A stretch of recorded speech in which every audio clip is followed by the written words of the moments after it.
Sisa Vlogs.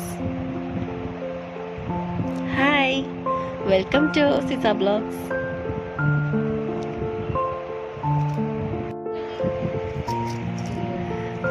ମୁଁ ମୋ ଶାଶୁ ଘରକୁ ଆସିଛି ବିଶାଖାପାଟଣା।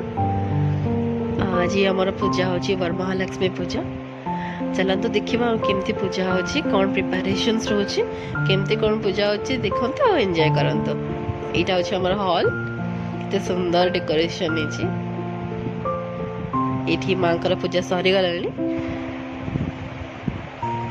ମୋ ଶାଶୁ ସବୁ ପୂଜା କରିଛନ୍ତି, ଯେହେତୁ ମୁଁ କିଛି ଶିଖିନି, ମୁଁ ବାସ୍ ପୂଜା ଦେଖିକି ଏନ୍ଜୟ କରିଛି। ପୂଜା ଭଲସେ କରିଛି।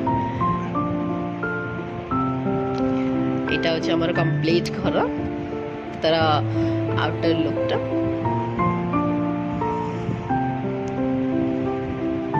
ଏ ହେଉଛି ପ୍ରୋସେସ୍ ମା ବନାଉଛନ୍ତି।